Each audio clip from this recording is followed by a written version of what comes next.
They push east. Tomorrow is going to be another severe weather day for a city like Birmingham. Watching two things. First, of course, the severe weather and the potential of some strong storms, but also you are going to be watching those temperatures just completely tank by Friday. So enjoy today in the early or low 70s, because by Friday you'll be barely hitting 40 degrees. But let's map out the severe weather potential, because this is all along a front that's coming through. So of course the front dropping those temperatures, but ahead of the front, this is what we're expecting. The potential of severe weather as we head through tomorrow. Birmingham kind of in the bullseye here in the action. This is the kind of thing you don't want to be in the action for. You want to be in the action when there's the sporting games and all that jazz, but not for this. This is going to be stretching all the way up across parts of the Midwest, as well as getting into the Great Lakes as well. Even Columbus and Cleveland could be looking at the potential of some strong storms. So here's the setup. We have this front coming in. That's going to drop those temperatures, but we also have a lot of other ingredients involved. Dr. Postel was just mapping that out. We have turning winds with height. We also have a strong low-level jet that's coming in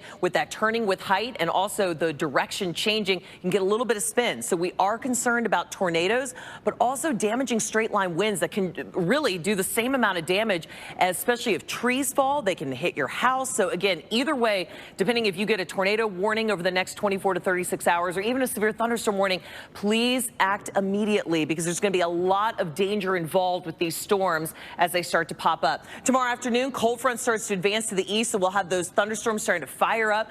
We have those surface winds coming in, a lot of energy, a lot of moisture in place. All those ingredients start to cook up this, a torque-on of a 5 there, not just for Birmingham, but all the way down through Meridian, also the eastern sides there of Mississippi through Hattiesburg. Now, timing it out, high-res future radar shows you big cluster storms rolls through parts of Tennessee as well as into Kentucky. And then on the tail end, we have this front, and there's where you could spawn some more showers and thunderstorms marching across the deep south as we go through your Thursday afternoon. So Birmingham, this is not going to be an overnight event for you. This is going to be kind of midday tomorrow, and then this stretches into parts of Georgia, especially North Georgia and even Atlanta overnight into your early Friday. So then this goes on into the Carolinas. So we're going to have a multi-day event with two chances for different areas to see some severe weather potentially during those nighttime hours, which makes it just a little more dangerous because, of course, most people are sleeping.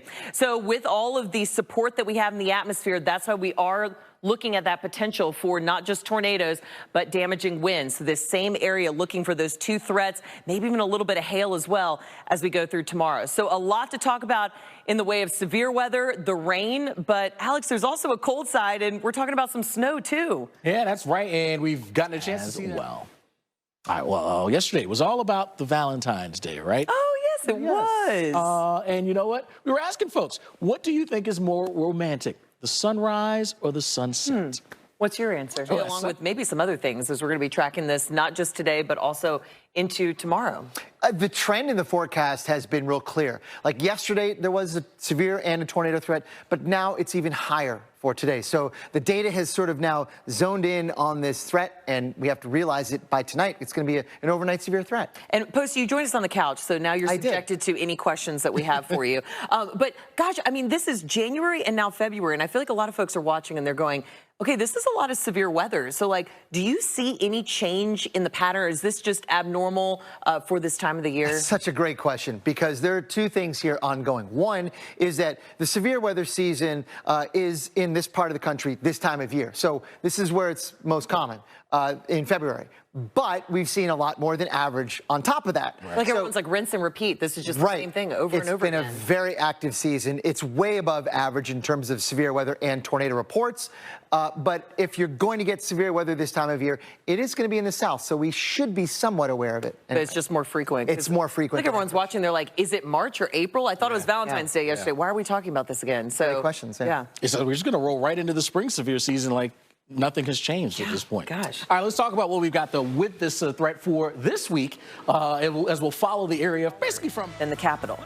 Wow. It is a city ordinance. Wow. All right. Yeah. Wow. Happy National Wisconsin Day. You got your trivia stacked. Yeah. So people should be thanking you for their Wisconsin trivia. But you do not want me on your trivia team at all. I am the worst. Literally, I'll see a movie yesterday and someone will be like, what did you see? And I have absolutely no idea. Don't call Colleen for the phone a friend. Forecast. Yeah. Not looking too terrible. Walking path as well. And by the way, the Chattahoochee Whitewater Park there was picked as one of the top 12 man-made adventures in the world. Wow. Yeah. Oh my gosh, and it's pretty much in our own backyard. Right down here. the road, yeah. Chattahoochee's awesome. I mean, there are so many trails and cool things, and you got to go whitewater rafting. Yeah, I mean, my list is up, Yeah, especially when you do these city picks, you find out new things, and you're like, I'm going to add to the list. Yeah. So Wisconsin and now Columbus, Georgia. I mean, all righty. But hey, not too bad. Got a little bit of rain, much cooler temperatures, but at least a little bit of sunshine there for the weekend. Yeah. All right, well, of course, our question